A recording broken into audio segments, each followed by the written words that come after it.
para finalizar a nossa aula de ontem, né? Acho que agora a parte que falta é menor, mas eu sei que deve tomar um tempinho ainda.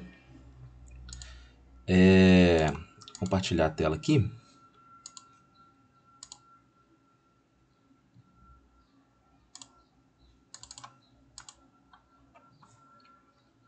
Ah, tá. Vocês estão enxergando aí? Acho que tá carregando ainda. Agora foi. Ah, beleza. Gente, vou começar aqui, então qualquer coisa vocês me interrompem, né? Bom, vou adiantar aqui um pouquinho, né? Ontem a gente viu, começamos a primeira parte da aula sobre seleção de processos, vimos um pouco sobre forma e tamanho, né? Vimos a importância da seleção do processo em relação à seleção do material. Vimos sobre tolerância e rugosidade, são dois pontos muito importantes, né? Os custos de processamento foi outro ponto que a gente analisou, né? Vimos como o preço ele pode ser diferente dependendo do método de processamento que a gente seleciona, né? Do método de fabricação que a gente vai utilizar, né? Aí tem a questão da produtividade, né?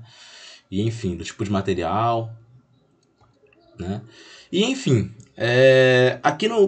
eu comecei a falar sobre alguns tratamentos específicos, né, para cada classe de materiais. Na verdade, nem saí dos metais ainda, né?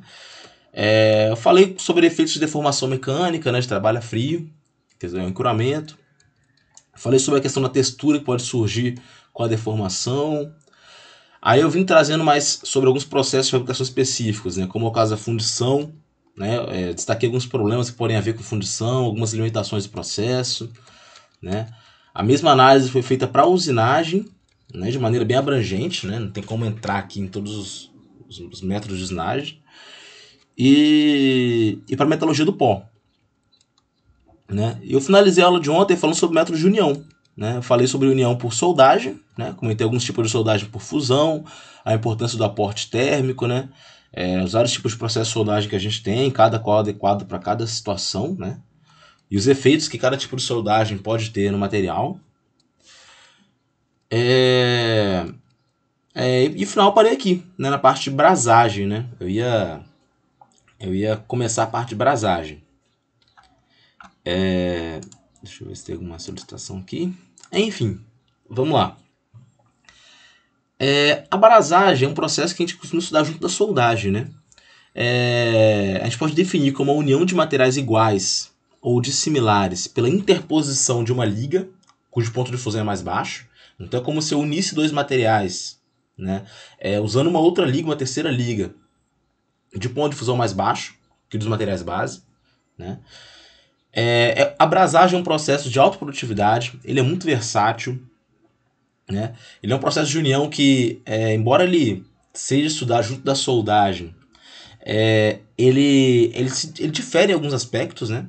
Sobretudo nessa questão de ser uma terceira liga, de ser necessariamente um ponto de fusão mais baixo, o aporte térmico vai ser mais baixo, né? Consequentemente, a união ela vai ser menos confiável, podemos dizer assim.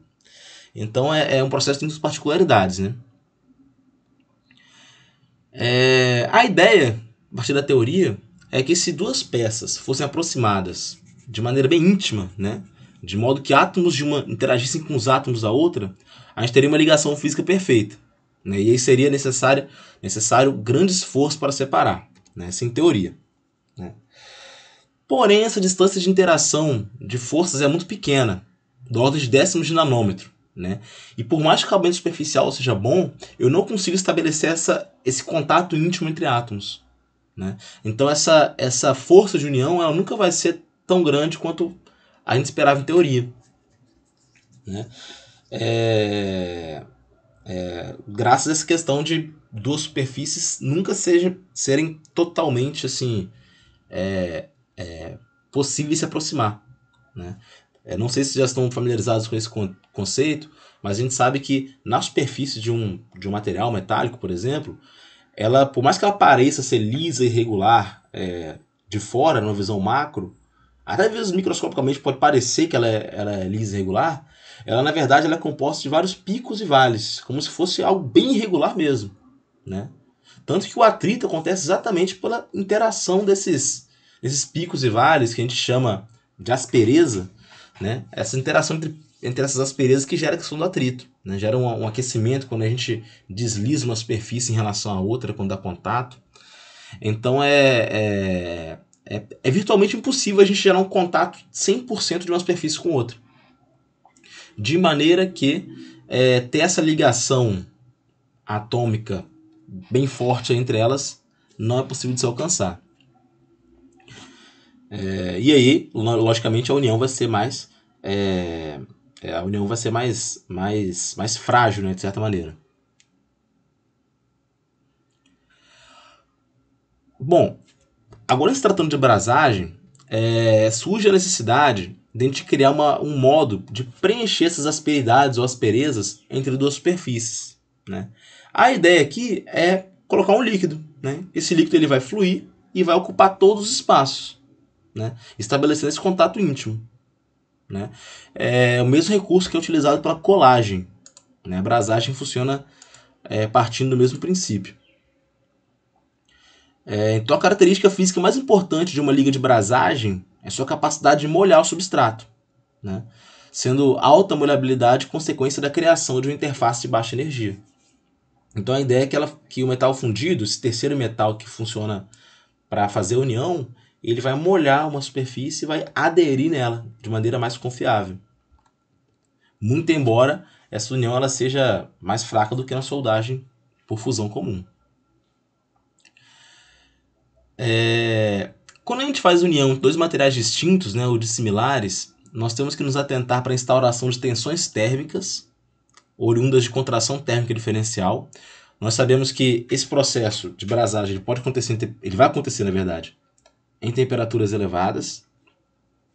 Então, durante o resfriamento, se um material que está sendo unido ao outro, ele tiver um coeficiente de dilatação térmica, né, ou um coeficiente de condução de calor muito diferente, pode ser que a contração seja diferente. E aí gera tensões internas na união, na brasagem, né? Esse inconveniente é tão maior quanto for a temperatura de brasagem, né? E tem um risco maior no caso da junta metal-cerâmica, né? O metal ele dilata e contrai muito mais rapidamente que a cerâmica, né? Não sei se foi nessa turma, até se tem um exemplo de um material que eu trabalhei no mestrado, minha dissertação de mestrado, que era uma base metálica, onde eu depositava um material cerâmico no seu interior, como se fosse uma ranhura no meio dela. E eu queria fazer um tratamento térmico que unisse de maneira adequada, né, esse pó cerâmico lá na base de aço. O que acontecia quando eu fazia o tratamento térmico a base de aço, essa ranhura a qual o pó cerâmico se encontrava, ela dilatava. E o pó dilatava um pouquinho menos, né? Então ele ficava meio que folgado ali em altas temperaturas. Só quando a temperatura baixava, o pó cerâmico ele contraía um pouquinho, mas a contração do metal era muito mais evidente. E é como se o metal ele apertasse aquele pó ali no interior. Tanto que quando eu tirava as amostras do forno, a cerâmica meio que pipocava ali da ranhura, porque ela está sendo pressionada, né? Ela tem um problema muito sério de tensão ali, devido à contração térmica diferencial. Então é um problema bastante comum nesse tipo de união metal-cerâmica. Né? Aqui temos algumas ligas comuns de brasagem, né? O metal liga, a composição, o intervalo de fusão, né, que pode ser realizado. É vantajoso fazer a brasagem em temperaturas mais baixas, né, visto que, como falado na aula anterior, temperaturas altas podem induzir mudanças microestruturais importantes e, consequentemente, mudanças de propriedades. Então, quando a gente usa temperaturas mais baixas, a gente atenua esse efeito, né? E também atenua o efeito de contração térmica, de formação de tensões residuais, né? E é basicamente isso, né? Costuma se limitar também a temperatura de uso da junta, né? A pouco mais da metade da temperatura de brasagem, né? O que pode limitar a aplicação, né? Uma liga que ela sofre um processo de brasagem, né? Um componente, né, que sofre um processo de brasagem, ele tem a temperatura de operação bem limitada, né? Então, se ele trabalha em temperaturas muito altas, a brasagem não é mais adequada, né? E é isso, né? Esse é o processo de brasagem, né? É um processo similar à soldagem, mas que tem suas particularidades. Agora vamos falar de polímeros, né? Processo de fabricação envolvendo polímeros, né? É um ponto um pouco mais diferente do que a gente costuma ver, mas também tem bastante margem para falar aqui.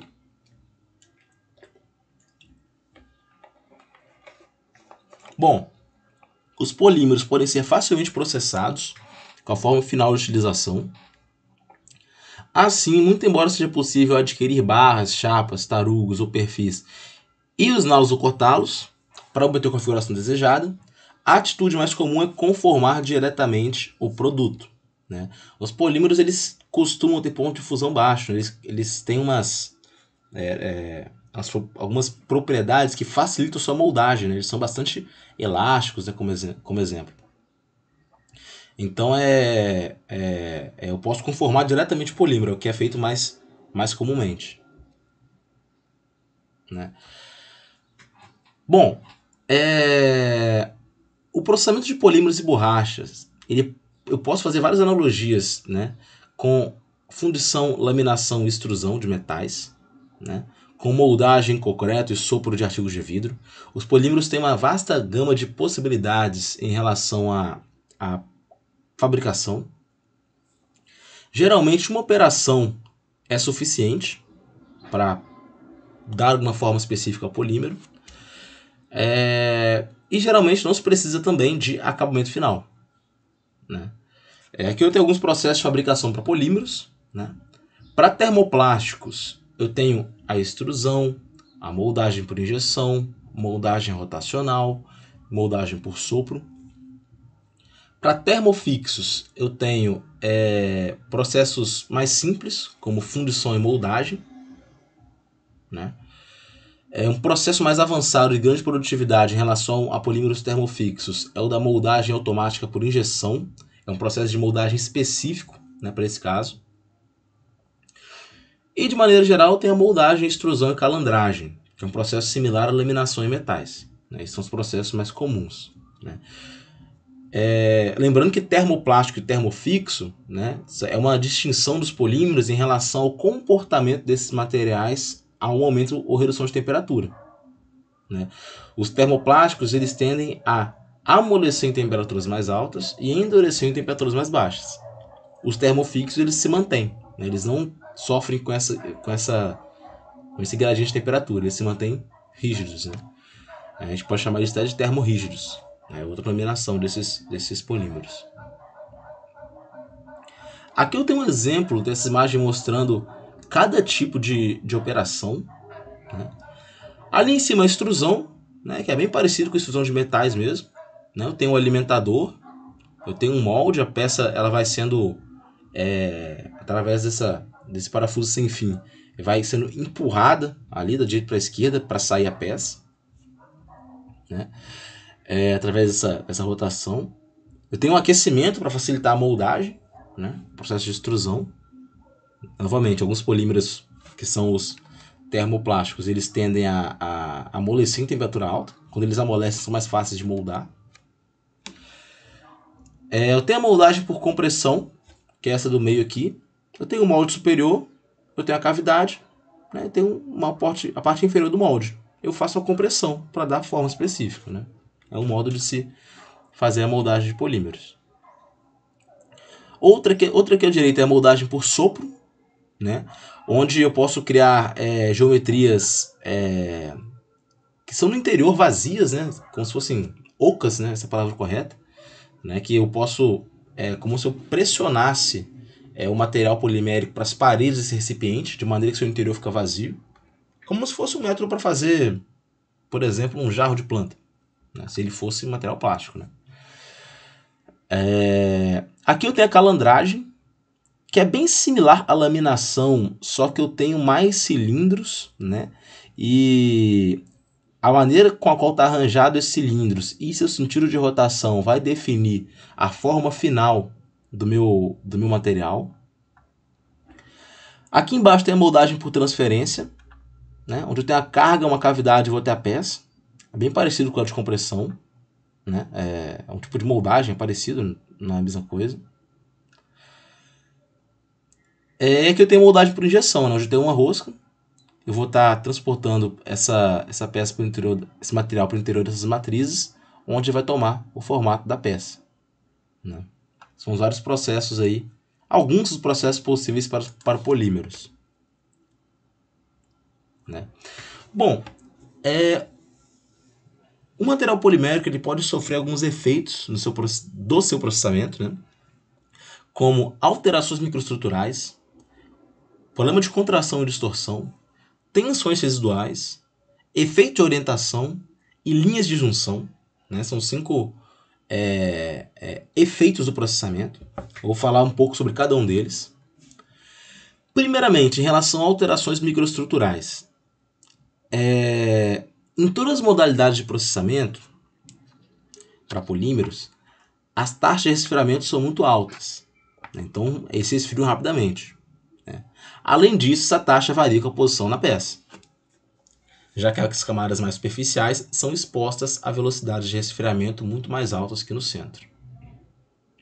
Então, é aquela questão que eu falei com vocês lá atrás. A superfície ela tende a resfriar muito mais rápido que o centro de qualquer peça, né? Isso é até intuitivo se a gente parar para pensar. Pense numa esfera metálica, né?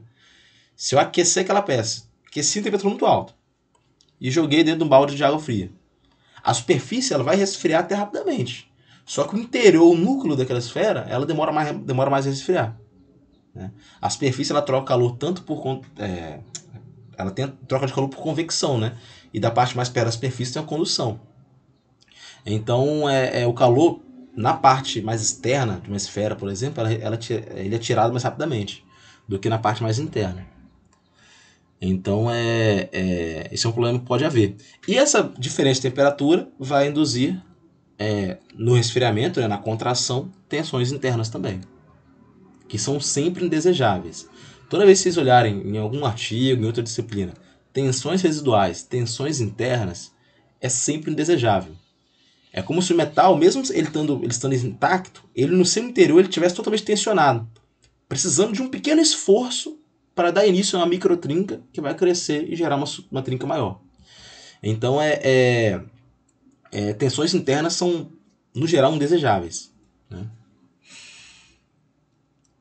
Bom, com polímeros capazes de se cristalizar, esse efeito pode ser muito intenso, especialmente se a cinética de cristalização não for muito rápida. E aí eu vou ter uma fina dispersão de cristais metaestáveis, né, quando a taxa de resfriamento for alta, ou seja, na superfície da peça. Eu vou ter cristais na superfície e uma estrutura diferente no interior.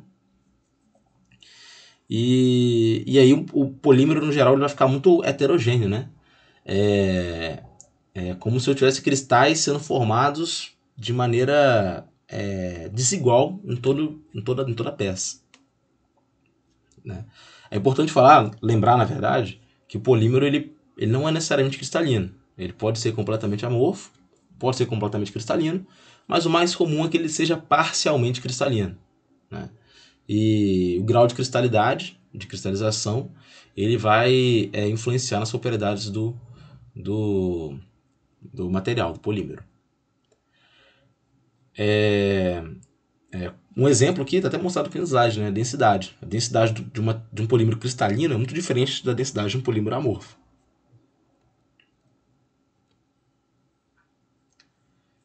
Aqui tem a variação da densidade, no sentido da espessura de um tubo de polietileno de alta densidade. Então a gente pode ver que realmente varia, né, da parede interna à parede externa, né? Pode haver um gradiente de densidade, né?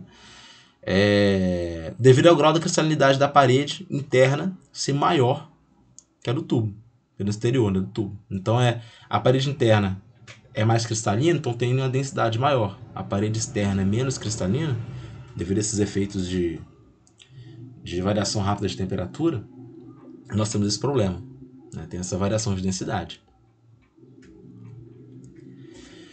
Em relação à contração e distorções, nós temos também problemas no que se trata de processo de fabricação de polímeros. No geral, os polímeros costumam ter alto coeficiente de expansão térmica, né, devido à própria natureza das suas ligações atômicas, né. Normalmente os polímeros amorfos eles contraem-se cerca de 6% em volume de resfriamento, desde temperatura normais de processo, e os polímeros parcialmente cristalinos contraem-se cerca de 2 vezes mais.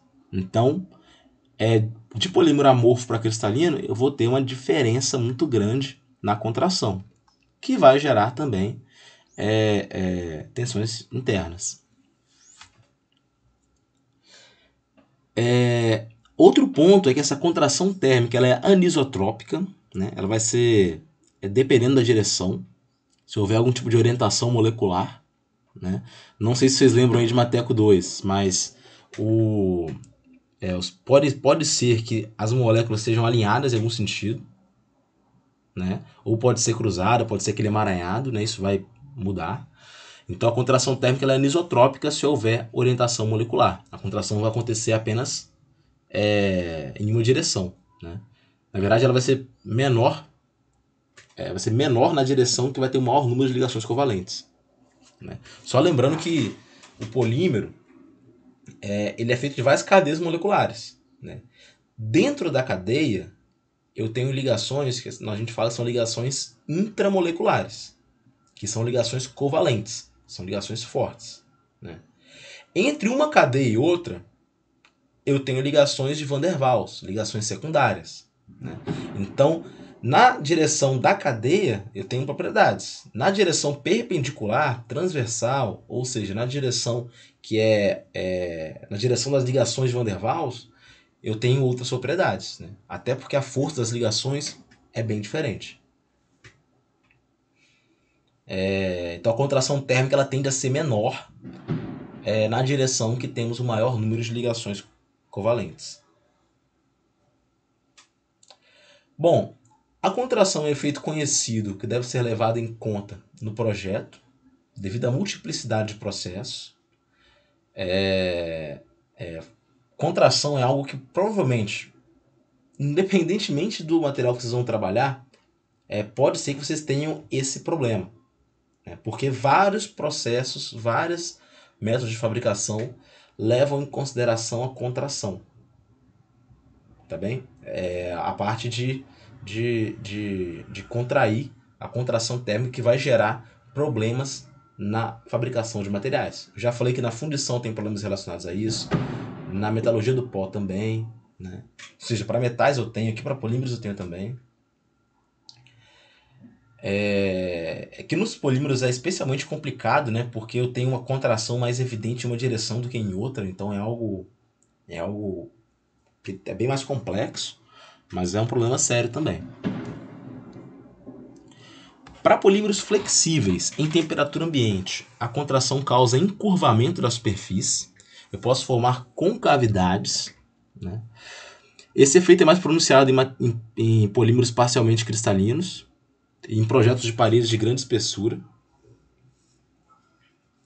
Se o polímero for rígido, além da contração que acompanha o resfriamento, vai haver formação de poros em seu interior, da mesma maneira que metais durante a solidificação, e aí eu vou ter uma queda na resistência mecânica. Então a formação de poros ela é algo que é indesejada, né? E a contração, de maneira geral, como trouxe aqui, considerações e distorções, para polímeros são um problema muito importante. Agora, em relação às tensões residuais, vamos lá. As tensões residuais são a consequência mais importante do efeito térmico. O mecanismo de formação dessas tensões ele é bem simples, né? Como já adiantei, como é que se formam, né? Durante o processamento, injeção ou moldagem, né, por exemplo, uma cavidade ela é preenchida por um polímero em alta temperatura e a remoção de calor pelo molde ela pode não ser igual, instantânea em toda a seção, né, o que vai causar um gradiente de temperatura da superfície para o centro, né. Toda vez que pensar em tensões residuais que são causadas por tratamentos térmicos ou por processos de fabricação, a gente vai acabar caindo no mesmo problema, que é gradiente de temperatura da superfície para o centro. né? Eu até falei na aula passada, retrasada, que a Mar Tempera e a Aos Tempera foram criadas tentando evitar esse gradiente de temperatura, né? Atenuar esse gradiente de temperatura, né? Entre a superfície e centro. Tentar uniformizar a temperatura em toda a peça. Bom, no decorrer do resfriamento, vai haver uma superfície sólida encerrando completamente o núcleo mais quente, ainda em fase de contração, que é resistida pela superfície, essa é muito mais rígida, e como resultado, o núcleo, a parte mais interna, vai ser submetido a esforços de tração e a superfície a esforços de compressão. São tensões residuais. Aí tem um gráfico mostrando, né, a tensão no centro, a tensão de compressão na superfície, de acordo com esse módulo de Biot. Né? Em aço apresentadas as tensões em uma placa de policarbonato, calculadas em função do módulo de Biot, e em B, as tensões residuais presentes na parede de um tubo de polietileno. Né? Lembrando que esse módulo de Biot, esse valor que é HL sobre K, onde H é o coeficiente de convecção, né? E o K é a condutividade térmica, é a maneira que a gente prevê a intensidade do gradiente térmico. Então, quanto mais intenso for o gradiente térmico, a tendência é que tenha mais tensões sendo formadas. Aqui na direita tem esse gráfico mostrando a tensão residual no eixo Y em relação à posição na parede do tubo. Tem um gradiente de tensão sendo formado ali devido a esse gradiente de temperatura. Né? Tensões são geralmente indesejadas. Né? É uma maneira de se identificar se o material está tensionado ou não, né? Porque a gente não consegue ver isso a olho nu, né? A parte interna do material. É fazendo a técnica de difração de raio-x, que vocês devem ter visto lá em Ciência e Tecnologia dos Materiais, que é um método de se explorar o cristal, né? Uma pequena amostra do material, e verificar sua resposta. Vocês devem lembrar que da difração de raio-x eu gero um difratograma, né, que é uma imagem com vários picos de intensidade para alguns ângulos onde os raios-x incidentes eles são fornecidos. Então é como se fosse uma linha com vários picos assim, variando de acordo com o material. Quando o material está tensionado para a esquerda ou para a direita, de compressão ou tração, esses picos eles podem se deslocar da esquerda para a direita.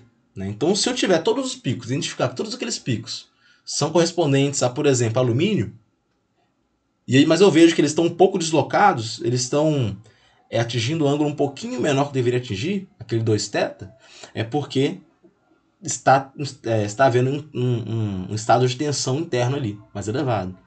Então, a difração de raio-x serve até mesmo para isso, para identificar tensões internas que podem surgir, né? Não só em metais, quanto em polímeros também. Bom, efeitos de orientação. Durante o processamento, as moléculas de polímeros podem adotar alinhamento preferencial em certa direção, pela imposição de uma tensão axial ou de uma tensão de cisalhamento unidirecional. Então, nós temos esse problema, né, durante o processamento, né, como eu já adiantei. Eu tenho duas direções bem claras, né? A direção que é aquela da ligação molecular e aquela das ligações entre moléculas. E se as moléculas adotarem uma direção preferencial, eu vou ter uma alteração de propriedades. Né? Em certos processos, é possível obter orientação em duas direções, né, tendo propriedades anisotrópicas. Né? É importante falar que esse alinhamento das moléculas ele é bom para formar a estrutura cristalina, lembrando que estrutura cristalina é sinônimo de estrutura organizada. Então, quando a gente fala de uma estrutura cristalina, eu falo de algo organizado. No material amorfo, está tudo muito desorganizado. Quando essas moléculas tendem a se alinhar, isso de certa forma já é o início de uma organização. Então, quando eu tenho moléculas dos polímeros bem alinhadas, eu tenho a tendência a um favorecimento à formação de estrutura cristalina. Bom, eu também tenho o conceito de linhas de junção, que é o encontro, né? Que é no encontro de junção de duas frentes de fluxo, onde eu vou ter uma linha de solda, uma linha de fluxo formada, né? Essa solução de continuidade, né, implica queda de propriedades mecânicas na direção que ele é perpendicular.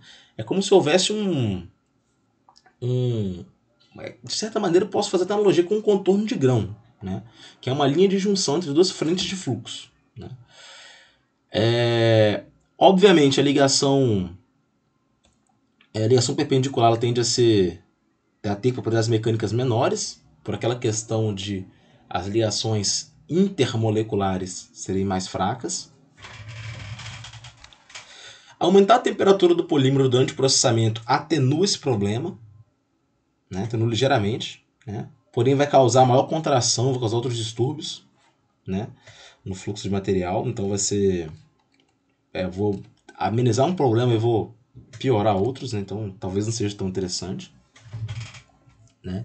Então, para polímeros, no geral, em relação ao processamento, eu tenho todos esses problemas que podem aparecer. Agora eu vou falar um pouco sobre o método de união de polímeros.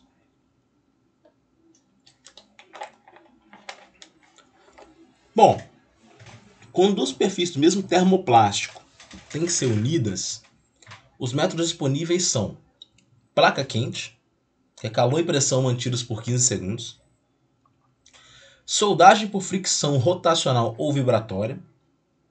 Né? Placa quente é bem simples, é só para colocar, unir, né, através de uma placa quente, aplicando calor e pressão por 5 segundos. Unir realmente esses dois polímeros usando calor e pressão. Né?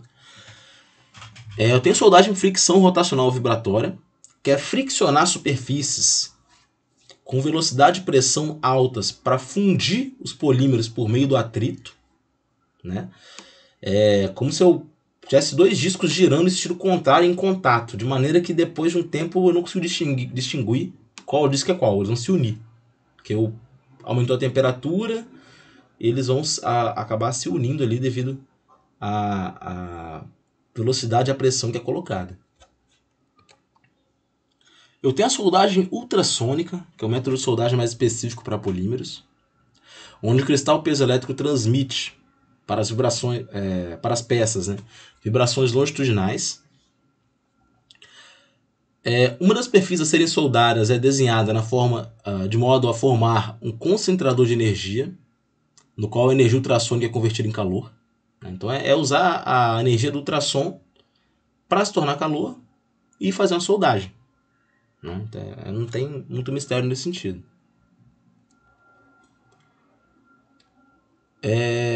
O equipamento de ultrassom pode também ser empregado na incorporação de insertos metálicos e na união por rebitagem. No primeiro caso, de insertos metálicos, a energia sônica é transmitida ao metal, obtendo a fusão localizada do polímero e o ancoramento da peça metálica, tudo em 1 segundo, então é bem rápido. E na rebitagem a gente deve prever elementos de retenção, que são dobrados e localmente fundidos pela energia sônica. Né? Então usar essa energia do ultrassom para gerar calor em situações específicas. Né? Aqui temos um exemplo da preparação da junta, ilustrando o apêndice, que é o concentrador de energia, né? E o aspecto após a união das partes, né? Como que a junta é colocada. Eu tenho essa pontinha aqui que é um concentrador de energia, que é para canalizar essa energia do ultrassom. Aí aqui embaixo tem o método de rebitagem, né? Aplicado à fixação de um inserto metálico em um polímero, né? Que é basicamente fazer uma fixação mecânica através dessa deformação, né, do metal. A extremidade superior de um apêndice é fundida e dobrada, formando um grampo retentor, como está mostrado aqui. São métodos aí de união. Outra maneira de se fazer união de polímeros através de junção mecânica é um método alternativo e econômico, né, útil para unir metais diferentes, materiais diferentes, né, que não pode ser soldado por outras técnicas. É basicamente utilizar a sua grande deformação elástica para fazer uma junção por interferência. Assim, nessa imagem B aqui fica muito claro. Imagine que eu estou pegando essa imagem da esquerda, essa peça da esquerda, e eu comprimo bastante, enfio ele naquele furo, depois eu solto. Ele vai ficar preso ali dentro. Eu não vou conseguir sair. Então a ideia é basicamente utilizar essa grande elasticidade do polímero para realizar esse tipo de operação. Tá bom? Então, para unir polímeros, eu tenho algumas maneiras diferentes, algumas estratégias que podem ser assumidas. Tá bom? Até aqui, alguém tem alguma pergunta? Tudo certo? Gente, se eu estiver falando muito rápido, vocês podem falar também. Às vezes eu entro na quinta marcha aqui, fico muito rápido, eu tenho que ficar me controlando para desacelerar. Então, se tiver muito acelerado, vocês não dão avisado.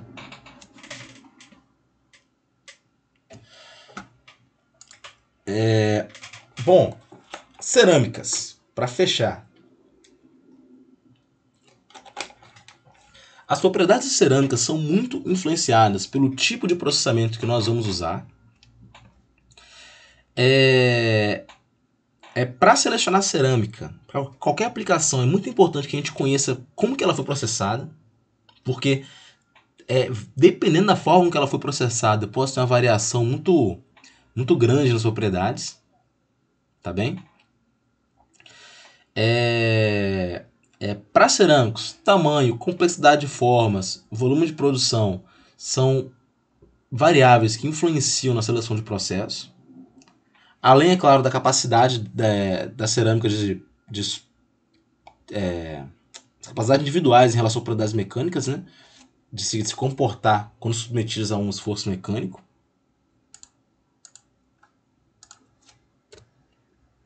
Aqui temos uma tabela mostrando essa influência do processamento sobre as propriedades de duas cerâmicas. Né? Vocês podem ver que eu tenho... para carbeto de silício, aí, eu tenho duas linhas mostrando produto sinterizado, né? Porém em temperaturas distintas, e um prensado a quente. Né? Vocês podem ver que as propriedades podem variar bastante. Né? Vocês têm uma faixa de valores aí.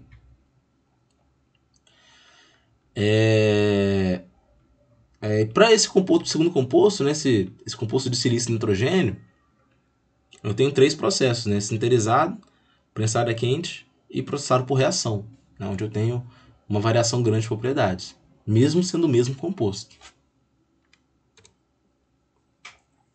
Eu tenho alguns processos principais para obtenção de cerâmicas. É a compactação e a sinterização, que é um processo muito parecido com a metalurgia do pó, que a gente viu para metais. Eu tenho a colagem por barbotinas, também conhecido como slip casting. Tem a prensagem a quente. Eu tenho a reação, que é essa ligação por reação, é reaction bonding, vocês vão ver depois. E a moldagem por injeção. Na compactação e sinterização, nós temos o seguinte. É um processo que já vimos no que se refere à metalurgia do pó. No caso da cerâmica, as partículas são menores, geralmente de tamanho submicrométrico, né? E são prensadas em um molde metálico, né?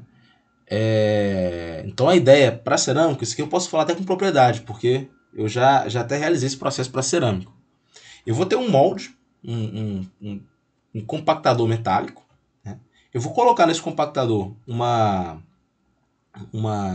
material cerâmico, geralmente em pó, e um pó bem refinado, né? Eu coloco lá dentro. E aí eu fecho meu compactador e aplico uma pressão usando uma pressa hidráulica, por exemplo. Né? Eu aplico essa pressão por certo tempo. Esse pó ele vai se aglomerar, né? Vai formar um produto sólido. Porém, esse produto sólido ele ainda está muito frágil, né? Eu só apliquei pressão. Né? Isso que a gente chama de cerâmica verde. Né? Essa cerâmica verde, que ainda tem resistência mecânica muito fraca, ela vai ser aquecida a temperaturas próximas de 1500 graus Celsius, né? Resultando daí um corpo com alguma porosidade residual. O que acontece é que eu estou unindo as partículas, né, com essa temperatura, depois a pressão apliquei a temperatura, e como resultado tem uma estrutura com maior resistência mecânica, só que ainda com alguma porosidade. Eu posso realizar outros tratamentos térmicos para se reduzir a porosidade, né? Mas como a gente sabe, a porosidade muitas vezes é intrínseca ao cerâmico, né? Esse processo ele tem alta produtividade, ele é adequado para peças de tamanho pequeno a médio, com forma relativamente simples, né? Não tem como compactar formas muito complexas para esse caso. O seu maior inconveniente é a heterogeneidade de densidade do compacto a verde, né? Como é feita uma moldagem, né, através dessa compactação, eu tenho atrito do pó com as paredes do molde. E aí a densidade ela vai ser um pouco heterogênea no meu compacto a verde. Mas isso não é um problema tão grave assim, né? É o maior inconveniente que nós temos, né? Aí está o esquema detalhando os gradientes de densidade no compacto verde, né? Aquele compacto que foi literalmente só compactado. Podemos ver como que pode variar a densidade com a altura, com a espessura da amostra, né? Seja impressão uniaxial, que é o gráfico da esquerda, ou imprensagem de ação dupla, que é o gráfico da direita.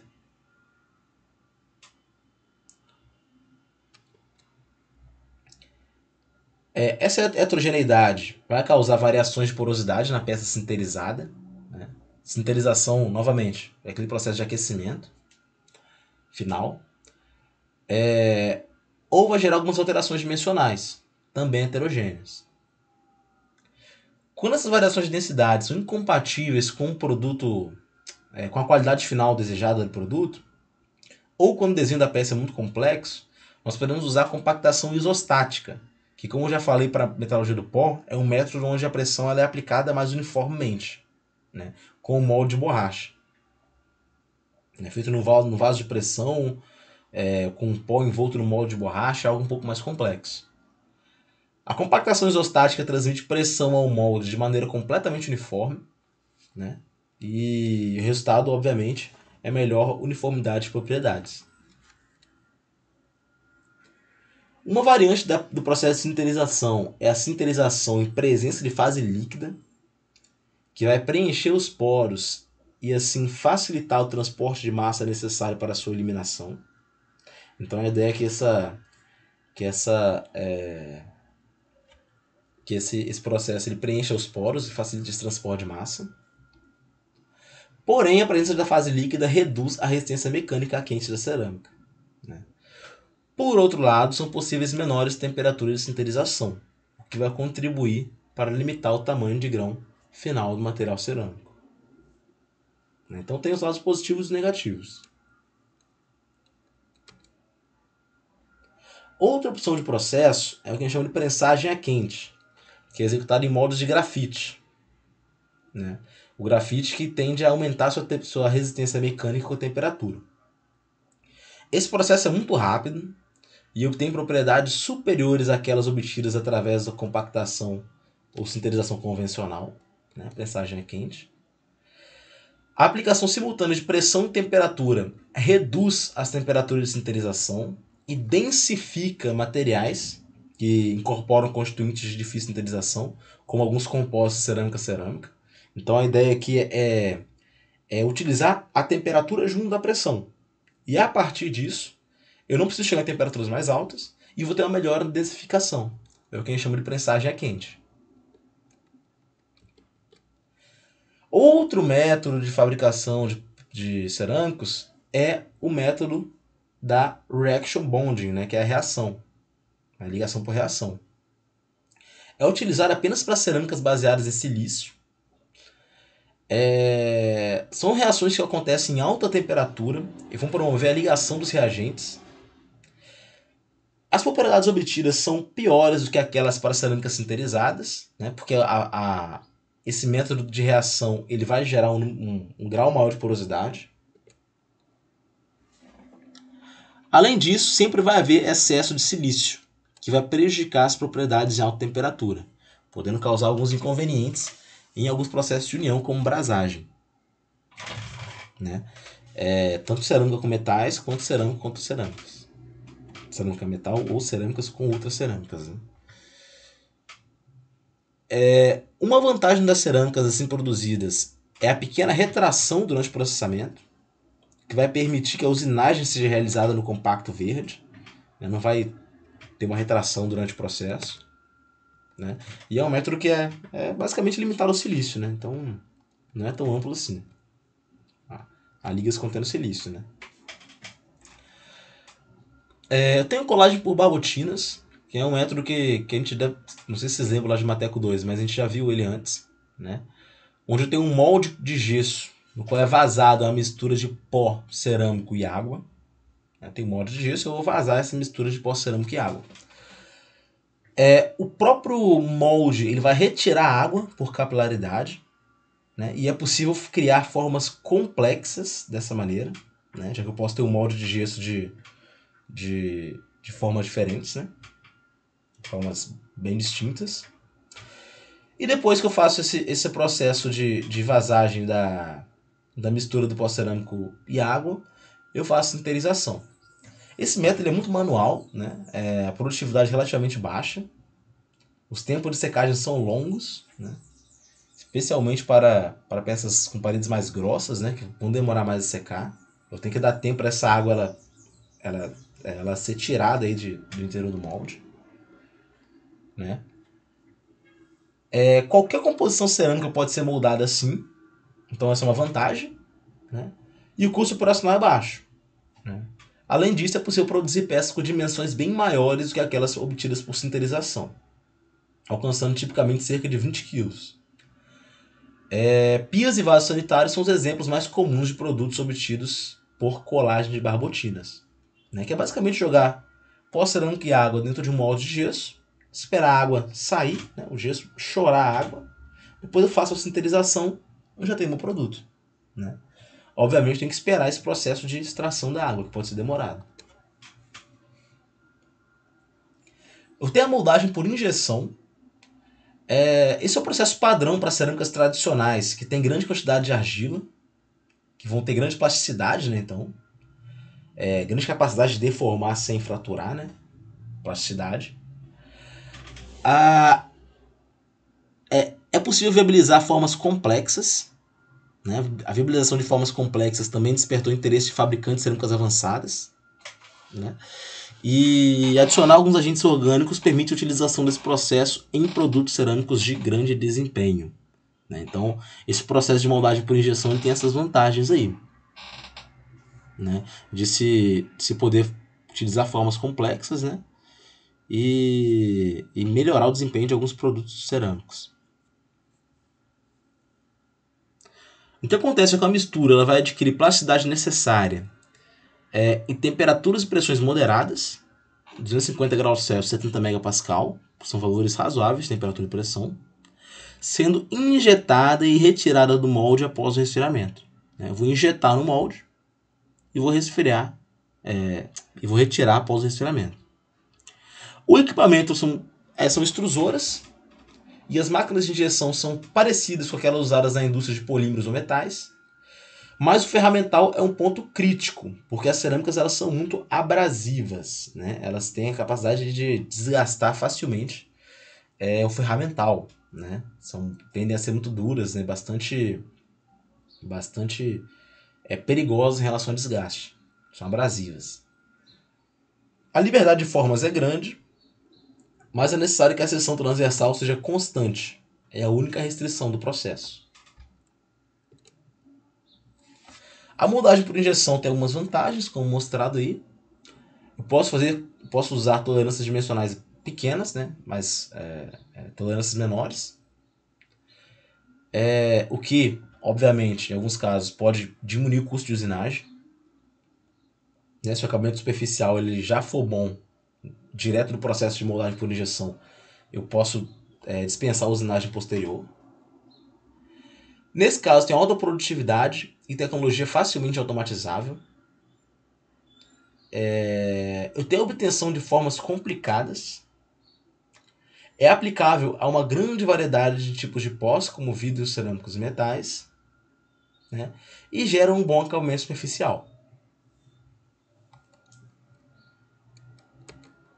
Esse é o processo de moldagem por injeção, né? Para os cerâmicos, eu tenho ainda esses procedimentos de união de cerâmicas, né? Eu falei de procedimentos de união de metais, de polímeros, agora de cerâmicos, né? Tem algumas situações em que a junção de componentes apresenta vantagem em relação à produção de um componente só, de uma só peça, né? Então, é comum a gente lidar com situações onde a união de cerâmicas com metais é um passo obrigatório para a funcionalidade do produto, né? Até porque cerâmicos e metais tendem a ter propriedades bem diferentes, né? Uma coisa que o metal ajuda, né, na cerâmica, por exemplo, é o metal ele ser dúctil. Ele tem uma boa resistência mecânica, né? O cerâmico não tem. Ele é muito frágil, né? Por outro lado, o cerâmico pode contribuir com outras propriedades mais específicas, né? Como algumas cerâmicas avançadas que são usadas dentro de circuitos eletrônicos, né? E podem vir acompanhadas de algum tipo de base metálica, né? O próprio exemplo que eu citei do meu projeto de pesquisa era basicamente isso, né? Eu tinha que colocar uma base metálica porque a cerâmica sozinha ela não suportava um ciclo térmico muito grande, né? Ela não suportava ela não tinha força mecânica, propriedades mecânicas necessárias para suportar o esforço que ela estaria submetida. Então eu tive que colocar uma base de aço inox para melhorar, nesse caso, melhorar as propriedades. Então isso é uma coisa que pode parecer mesmo, é algo até comum, né? Aqui a gente tem uma união, né, por brasagem do metal cerâmico, né? Esse é um conector de vácuo, né, em A, e em B é um sensor de posição. São dois exemplos. Principais métodos de união de cerâmicas consigo mesmas, né, ou com metais, é brasagem ou ligação por difusão. Ambas têm similaridades com união metal-metal, mas tem uma importante diferença em relação à brasagem, né? As cerâmicas elas não são molhadas por metais, devido à diferente configuração eletrônica desses materiais. Lembrando que cerâmicos eles fazem ligações iônicas, né, em sua maioria. E então a configuração eletrônica de um material cerâmico é totalmente diferente de um material metálico, né? Então eu não molho, né, as cerâmicas com metais.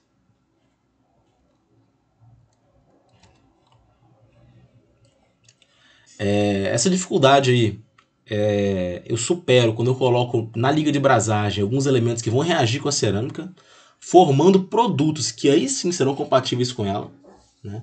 Então alguns metais reativos podem ser usados na composição dessas ligas de brasagem, que são chamadas de ligas reativas, como é o caso do titânio, o mais usado. A junção cerâmica-cerâmica e metal-cerâmica acontece a cerca de 870 graus Celsius, em vácuo. Essa temperatura é relativamente baixa, e se por um lado é conveniente em relação à operação de brasagem, por outro faz com que a resistência mecânica da junta seja muito dependente da temperatura, né? Então a gente tem esses dois lados aí.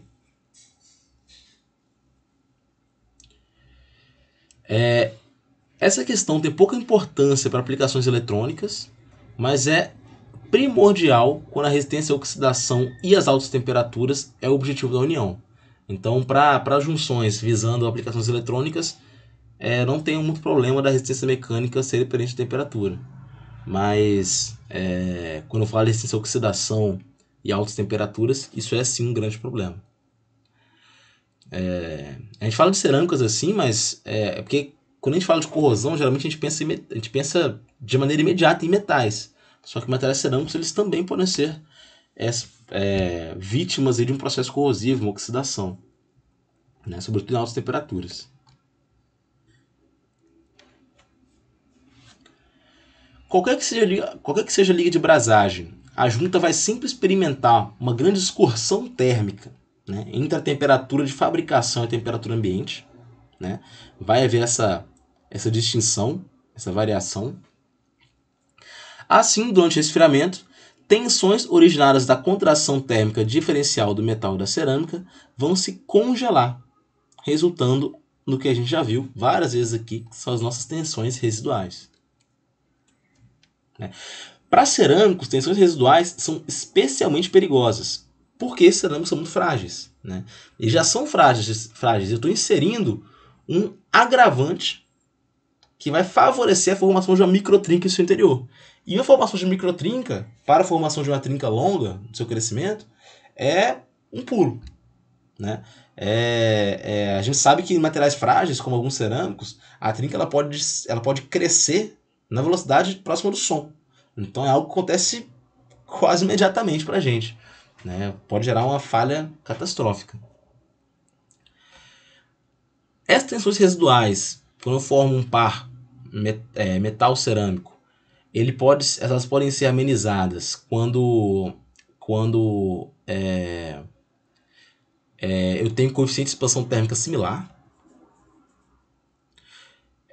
No geral, se eu inserir uma camada metálica de baixo módulo de elasticidade e o coeficiente de expansão térmico intermediário entre as duas partes, eu posso ter uma junção eficiente. Então, existem soluções que a gente pode usar para solucionar esse problema. Sob influência das tensões térmicas, né, nesse caso, a camada intermediária deforma-se, aliviando-as. E aí as variáveis são a natureza do material e sua espessura. Então essa camada intermediária pode servir no sentido de aliviar as tensões térmicas.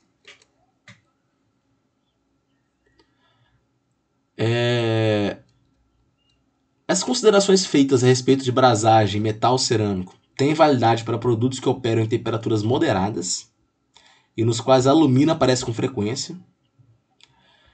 Há outros tipos de cerâmicos, como zircônia, carbonetos e nitretos, cuja propriedade mais marcante é a refratariedade, portanto, são aplicáveis em temperaturas acima das suportáveis para ligas metálicas, né? Para cerâmico, por exemplo, eu não lembro se foi nessa aula ou foi em outra turma, mas enfim, eu estava dizendo que para alguns materiais cerâmicos, muitos deles são refratários, né? Ou seja, eles são utilizados em situações onde ligas metálicas não suportam aquela temperatura, servem para uma ação de refratário, né? Serve como uma camada protetora, de certa forma. E para essas outras cerâmicas, a propriedade mais marcante é essa resistência a altas temperaturas. Né? E nesse caso, essas operações de brasagem para altas temperaturas, elas talvez não sejam tão interessantes. Né? Tem que se averiguar.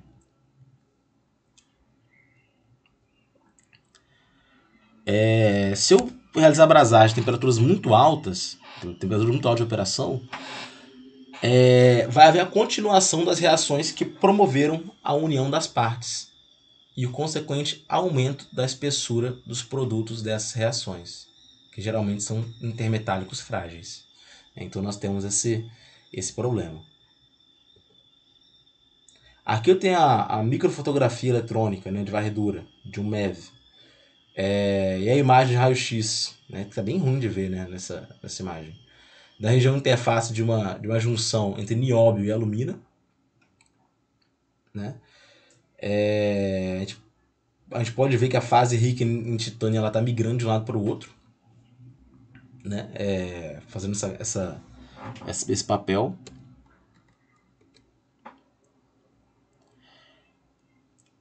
Então, isso porque está em temperatura alta. Né? Em temperatura alta vai haver a migração de uma fase rica em titânio da cerâmica, contribuindo para aumentar a espessura da camada de óxido. Né?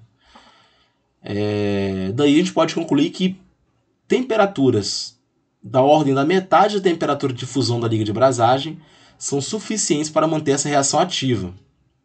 Aliás, perdão.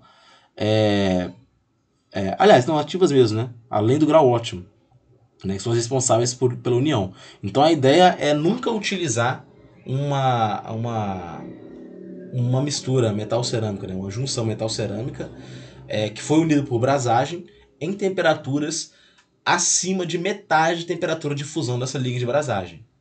Porque senão eu vou ter problemas de aumento da espessura da camada de óxido. Para algumas juntas que operam em altas temperaturas, deve-se recorrer a ligas de brasagem adequadas, né? Sendo sua temperatura sólida o indicador mais importante. Né?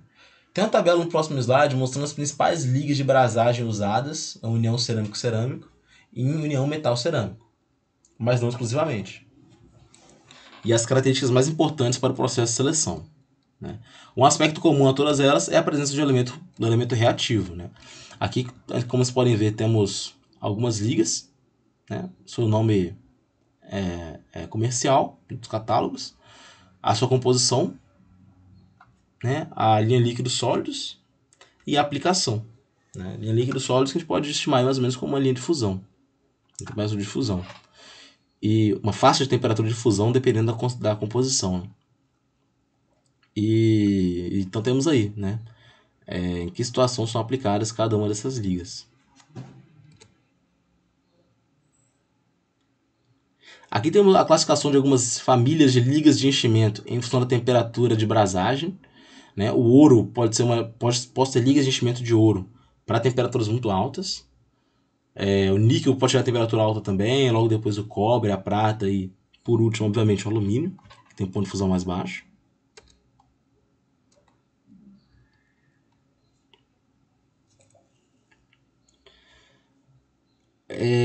Nós sabemos que materiais resistentes a altas temperaturas frequentemente vão se encontrar em situações de ciclagem térmica, onde vão estar submetidos a gradientes de temperatura recorrentes.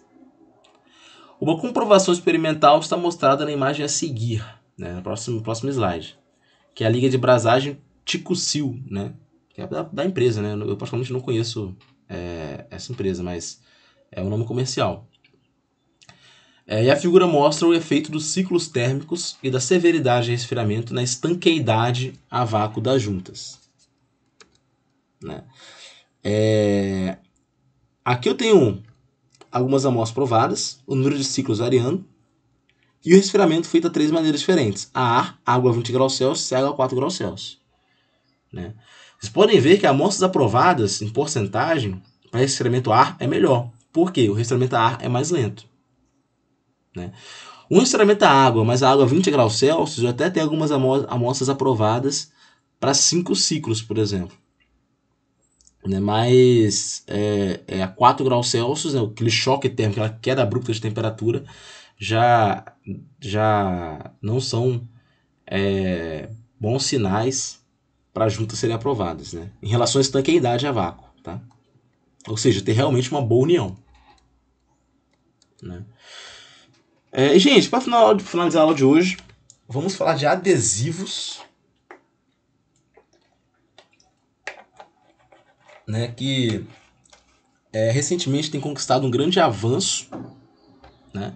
Eu tenho novas formulações, eu tenho uma busca pela economia de peso. Às vezes a adição de uma liga de brasagem, embora ela seja leve, ela ainda seja uma considerável um considerável acréscimo de peso, né? Então o adesivo ele pode ser uma solução boa, uma solução inteligente, né? A indústria aeronáutica e automotiva fazem uso intenso desses adesivos, embora muitas vezes ainda faltem algumas especificações, ainda tenha muito trabalho de normatização a se fazer. Na teoria da adesão, a ideia, parecida com a da brasagem, é uma atração interatômica, uma molhabilidade e um espalhamento. O foco é verificar o preenchimento das irregularidades superficiais que a gente vai unir. O adesivo geralmente é aplicado em estado líquido. Quando a gente fala de selecionar adesivo, o primeiro ponto que nós devemos levar em consideração vai ser a temperatura de operação, que não deve ser superior a 220 graus Celsius, né? Se é superior a 220 graus Celsius, eu tenho que buscar um outro método de união. Quanto ao ambiente de trabalho, os adesivos são desaconselhados na presença de ácidos ou álcalis, ou qualquer fluido com temperatura acima de 90 graus Celsius. Então eles são desaconselhados. O projeto da junta e os materiais a serem unidos também colocam importantes questões no contexto de seleção, né? Outro ponto que é muito importante falar, que muitas vezes nesse curso a gente não comenta muito, é a questão da necessidade de se desmontar para fazer manutenção, né? Quando a gente vai fazer o projeto de uma máquina, nós temos que prever como que ela vai sofrer manutenção. Né? Então, qual vai ser a maneira de... quão fácil vai ser desmontar, verificar certas partes dela, fazer a troca de alguma parte, né? Muitas vezes a gente vê que tem que trocar uma parte de uma máquina, só que para acessar aquela parte é quase impossível. Ou seja, as pessoas que projetaram aquela máquina não pensaram em fazer a manutenção dela. Né? E o projetista tem que pensar nisso também. Né? Então a primeira consideração é a permanência da junção. Né? Se eu vou fazer uma soldagem, em certo ponto, é porque eu realmente não espero que eu vou desmontar aquilo naquele ponto. Agora, se eu uso um adesivo ou eu coloco um parafuso, é porque pode ser que eu tenha que fixar, porém fazer uma desmontagem eventual. Né? Então isso tem que ser considerado. Apenas os adesivos anaeróbicos possuem resistência controlável, portanto eles podem ser formulados tanto para juntas permanentes quanto provisórias. Outro ponto importante é o desenho da junta, já que os adesivos funcionam melhor sob esforço cisalhante. Né? Assim deve-se dar preferência a soldas superpostas, cuidando para que não se estabeleçam forças de tração normais ao plano da junta. Né? O adesivo, no geral, ele é melhor, mais adequado para a junção cisalhante. Tá bom? Né? Cisalhante, como vocês podem ver, né? Eu tenho duas situações de projeto de uma junta superposta. A possível ocorrência de tensões normais ao plano da junta é esquematizada em B. Né? Se eu tiver junções normais, tensões normais, mesmo que seja só um componente, como nessa parte aqui de cima de B, eu vou ter um descolamento desse adesivo. Né? Gerando uma fratura que a gente fala que é a fratura por clivagem, né? Que é comum em adesivos frágeis. Né? Em C eu tenho aqui uma junta superposta rebatida, né? Onde todo o esforço ele vai ser de cisalhamento. Né? Eu tento inibir esses esforços normais aqui à direção X. É o tipo de junta que é mais comum em chapas finas metálicas. Aqui eu tenho família de adesivos, né? Vou só comentar que eu tenho os epóxi, fenólicos, uretanas, anaeróbicos, cada um para alguma aplicação. Né? Eu tenho vários outros aqui, como acrílicos, cianoacrilatos, silicones, polissulfetos, adesivos elastoméricos, poliamidas. Eu tenho inúmeros tipos de adesivos. Obviamente não cabe aqui eu destrinchar cada um deles, mas no próprio projeto de vocês, para uma união, vale se considerar a possibilidade de colocar um adesivo, né, que é mais útil do que muitas vezes, né, é mais útil, mais simples de ser realizado do que uma soldagem, uma operação de brasagem. Então é uma solução que deve ser considerada, tá bom? Sobretudo naqueles serviços que a gente requer uma perda de peso mais alta. Então, gente, nossa aula de seleção de processo foi isso aqui. Né? E aí, a partir dessa aula aqui, eu vou querer o primeiro relatório de vocês. O que tem que ter nesse relatório? Né? E que eu espero? Eu quero que vocês relacionem aqueles componentes que vocês vão escolher para analisar e pensar quais limitações daqueles componentes em relação ao processo de fabricação. Né?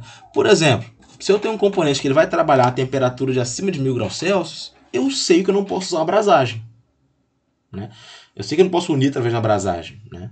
Eu sei que eu não posso usar um adesivo. Então isso indica que eu vou usar uma soldagem. Mas qual soldagem é mais adequada para aqueles dois materiais? Então eu quero que vocês pensem nesse sentido. Não só em relação à união, né? Mas também até mesmo em que tipo de produto você vai querer comprar. Pegar um alumínio encruado, um alumínio recozido, para qual caso, para qual tratamento térmico confere melhores propriedades? Eu vou ter que fazer uma laminação, uma trefilação, vou pegar peças fundidas? De maneira mais abrangente, eu quero que vocês me digam isso. Faço análise nesse sentido. Né? Eu sei que agora, nessa primeira parte, vocês ainda não vão saber quais materiais vocês vão usar de fato. Talvez tenha uma lista inicial de candidatos. Mas já é possível saber algumas características básicas que aqueles componentes têm que ter. Né? Se aquele componente ele tem que ser muito duro, o ideal talvez não seja que eu não pegue uma peça recozida, que eu peça uma peça encruada. Que pegue uma peça que foi endurecida por precipitação, por exemplo. né? Então temos várias possibilidades aí, né? Pensando também em acabamento, em usinagem, peças que estão suscetíveis a carregamentos cíclicos, fadiga, elas têm que ter um acabamento muito bom. Então tem que pensar numa maneira de ter uma superfície bem lisa, bem regular, né? Porque superfícies regulares são agravantes no que se refere à falha por fadiga. Então a ideia desse primeiro relatório, que talvez seja um dos mais complexos, é avaliar isso, né? Pegar cada componente e pontuar, né? A modalidade de vocês vão escrever esse relatório, eu vou deixar bem aberto para vocês. Mas se vocês quiserem pegar cada componente e citar em tópicos limitações de projeto relacionado à seleção de processos, tá ótimo para mim. Eu não quero nada assim muito específico, né, formatação específica, etc. Vocês podem pegar partes dos componentes, pontuar em tópicos restrições em relação à seleção de processos, e é exatamente isso que eu quero. Tá bom? Alguém tem alguma dúvida? Quer perguntar alguma coisa?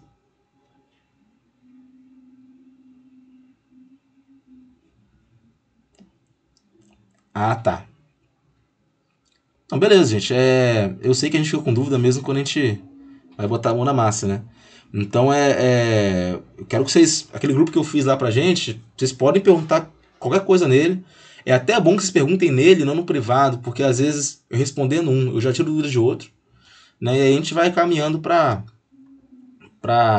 fazer todas as tarefas aí de maneira mais tranquila. Beleza?